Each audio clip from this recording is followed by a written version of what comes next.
I have to do this because this is not I'm speaking. This is the people who want to tell the world what they want to say.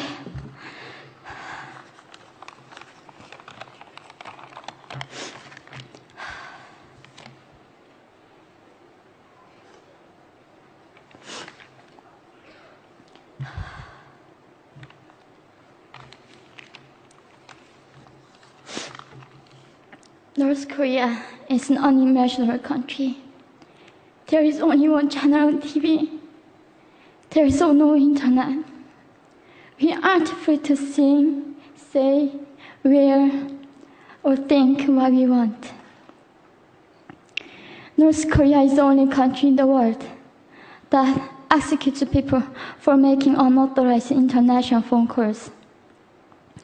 North Koreans are being terrorized today. When I was growing up in North Korea, I never saw anything about love stories between men and women. No books, no songs, no press, no movies about love stories. There is no Romeo and Juliet. Every story was propaganda to brainwashes about the Kim dictators. I was born in 1993. And I was abducted at birth, even before I knew the words freedom or human rights. North Koreans are desperately seeking and dying for freedom at this moment. When I was 9 years old, I saw my friend's mother publicly executed. Her crime? Watching a Hollywood movie. Expressing doubt about the greatness of the regime can get 3 generations of a family imprisoned or executed. When I was 4 years old, I was warned by my mother not to even whisper. The birds and mice couldn't hear me. I admitted I thought the North Korean dictator could read my mind. My father died in China after we escaped North Korea. And I had to bury him at 3 a.m. in secret. I was 14 years old.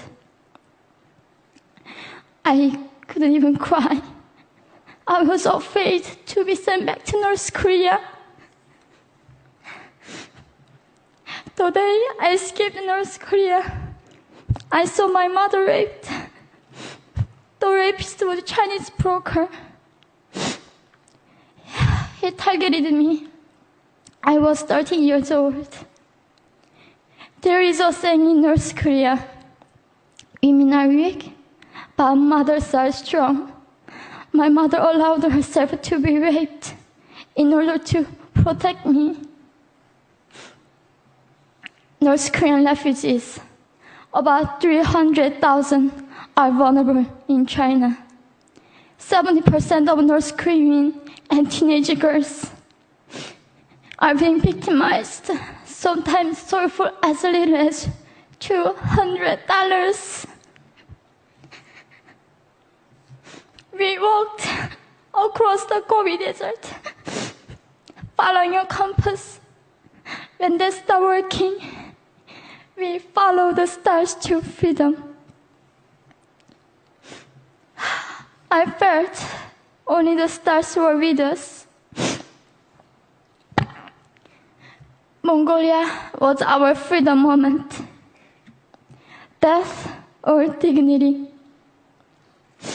Armed with knives, we were prepared to kill ourselves if we were going to be sent back to North Korea. We wanted to live as humans.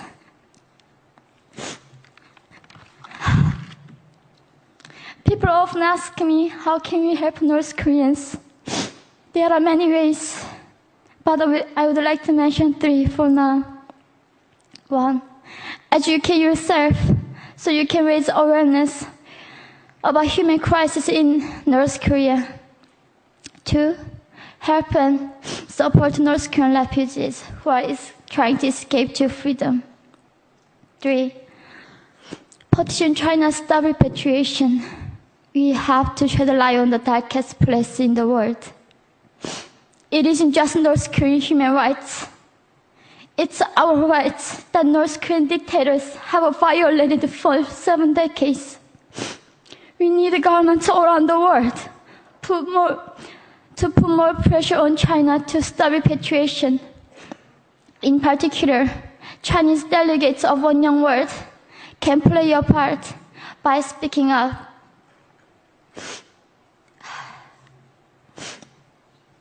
North Korea is indescribable. No humans deserve to be oppressed just because of their birthplace. We need to focus less on the regime and more on the people who are being forgotten. One Young World, we are the ones who will make them visible. Fellow delegates, please join me as we make this a global movement to free North Koreans.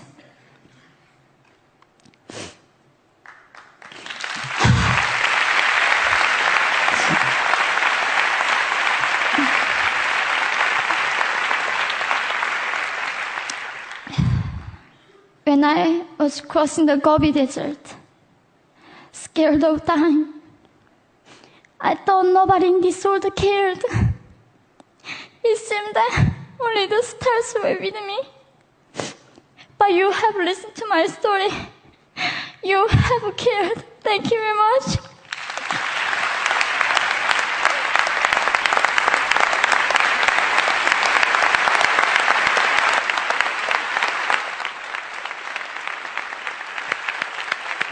We're not going to go to the floor. Can you get it?